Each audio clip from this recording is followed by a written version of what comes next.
Chào các bạn, chào mừng trở lại với tin tức sân cỏ. Hôm nay, chúng ta sẽ đi sâu phân tích chiến thuật của Real Madrid trong trận đấu với Barcelona. Đây là một hệ thống phòng ngự pressing mà Real Madrid đã triển khai. Và đây là một kiểu bố trí pressing khác của họ. Việc nắm bắt được sự khác biệt giữa hai cấu trúc này là cực kỳ quan trọng để thấu hiểu trận đấu. Trong mùa giải này, Barca đã toàn thắng cả 4 lần đối đầu kinh điển với Real Madrid. Ở trận đấu này, Ancelotti đã thực hiện một vài điều chỉnh chiến thuật nhằm thay đổi cục diện. Và lần này, ông ấy đã đến gần thành công hơn bao giờ hết. Vậy, ông ấy đã thay đổi những gì? Chúng ta hãy cùng tìm hiểu trong video này. Ngay khi trận đấu bắt đầu, chúng ta dường như thấy một Real Madrid hoàn toàn khác. Khi có bóng, họ đã quá quen với lối chơi pressing của Barca. Vì vậy, trong trận đấu này, Ancelotti quyết không đi vào vết xe đổ. Bắt đầu từ những quả phát bóng từ vạch vôi khung thành, Real Madrid thể hiện một lối chơi cực kỳ trực diện. Vinicius và Mbappe được đẩy lên rất cao, thậm chí có thể nói là cao đến mức khó tin. Mbappe gần như đã đứng ngay trước mặt thủ môn của Barcelona Ter Stegen. Bởi vì khi phát bóng lên, các cầu thủ không bị ảnh hưởng bởi luật việt vị. Điều này buộc Barca phải lùi sâu đội hình phòng ngự, một điều mà họ không hề muốn làm trong suốt mùa dài. Cách tiếp cận này mang lại nhiều lợi thế tiềm năng cho Real Madrid. Lối chơi pressing tầm cao, vốn là sở trường và điểm mạnh trong phòng ngự của Barca mùa này, giờ đây hoàn toàn bị hóa giải. Để pressing hiệu quả, các cầu thủ cần phối hợp chặt chẽ để thu hẹp không gian trên sân, nhưng cấu trúc phòng ngự chặt chẽ đó của Barca đã không còn nữa.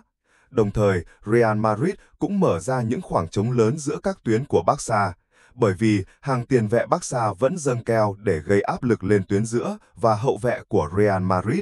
Với việc bố trí hai tiền đạo ở phía trên, Real Madrid thường xuyên có GE và Bellingham sẵn sàng tranh chấp bóng hai, qua đó nhanh chóng chuyển sang phản công nhanh, gây nguy hiểm cho hàng thủ Barca. Real Madrid kiên định thực hiện chiến thuật này trong giai đoạn đầu trận. Đến mức khi phát bóng từ khung thành, họ thường để Van der Vet thực hiện những đường chuyền dài. Bởi vì những đường chuyền của anh ấy chính xác và ổn định hơn Courtois. Ý đồ chiến thuật của Ancelotti trong hiệp 1 rất rõ ràng, vượt qua tuyến pressing tầm cao của Barca. Tuy nhiên, điều này cũng tiềm ẩn rủi ro. Việc dồn quá nhiều cầu thủ lên tuyến trên, cộng với việc Van der Vet phải dâng cao sau khi phát bóng, đồng nghĩa với việc nếu Real Madrid không giành được bóng hai, khả năng chuyển đổi trạng thái sang phòng ngự của họ sẽ rất mong manh. Khi đó, Barca sẽ có cơ hội phản công nhanh. Nhưng khi trận đấu diễn ra, Real Madrid không thể duy trì lối chơi này một cách liên tục, bởi vì bẫy việt vị của Barca bắt đầu phát huy tác dụng. Đặc biệt trong trận này, Real Madrid đã bị lối chơi kèm người của hàng tiền vệ và áp lực từ hai bên của Barca làm cho khốn đốn. Có hai yếu tố dẫn đến thất bại của Real Madrid trong trận này. Một là lối chơi pressing tầm cao của Barca thực sự đã buộc Real Madrid phải mắc sai lầm ở những khu vực nguy hiểm.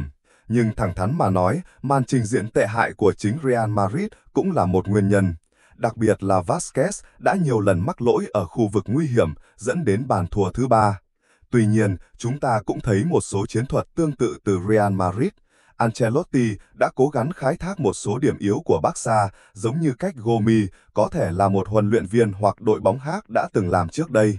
Bẫy việt vị của Flick thường hiệu quả hơn khi ngăn chặn một cầu thủ tấn công đơn lẻ, dù đó là Mbappe, Bellingham hay Vinicius. Tuy nhiên, mối nguy thực sự nằm ở chỗ Real Madrid sử dụng lối tấn công từng đợt sóng, cùng với những pha chạy chỗ xé toang hàng thủ để xuyên phá bẫy việt vị của Barca, tương tự như cách Inter Milan của Inzaghi đã từng làm. Bởi vì hàng thủ Barca sẽ khiến cầu thủ chạy chỗ đầu tiên rơi vào bẫy việt vị, nhưng đồng thời tuyến sau của họ cũng hoàn toàn dừng lại, tạo cơ hội cho những cầu thủ ở lớp tấn công thứ hai bằng lên nhận bóng. Barca không chỉ xuất sắc trong việc pressing tầm cao, họ còn chiếm ưu thế về kiểm soát bóng. Khả năng phòng ngự của Real Madrid bộc lộ rõ yếu điểm, đặc biệt khi Barca tấn công ở hai cánh. Điều thú vị là Ancelotti dường như đã học hỏi phần nào từ lối chơi pressing của Barca.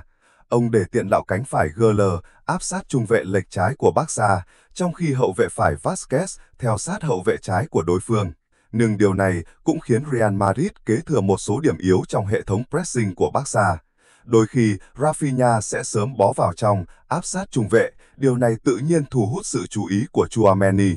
Ngay cả khi không áp sát, điều này cũng sẽ dẫn đến tình huống một chọi một giữa Tchouaméni và Ferran Torres. Cầu thủ người Pháp không phải là một trung vệ bẩm sinh và có rất nhiều khoảng trống phía sau lưng anh ta có thể bị khai thác. Martin có thể là một cầu thủ kiến tạo của Barca, luôn chuyền bóng vào khoảng trống này khi có cơ hội và không gian. Trong trận đấu, Torres đã không ít lần khai thác khoảng trống này để tạo ra cơ hội tấn công. Thông thường, khi Barca phòng ngự với một hệ thống pressing tương tự, hậu vệ trái Garcia sẽ dâng cao. Tiền vệ phòng ngự De Jong sẽ đảm nhận vai trò kép, vừa pressing ở trung lộ, vừa phải bao quát cả khu vực phòng ngự ở biên. Nhưng Ancelotti đã không có những điều chỉnh chiến thuật tương ứng để đối phó với lối chơi pressing này của Barca, khiến Barca dễ dàng triển khai tấn công từ biên.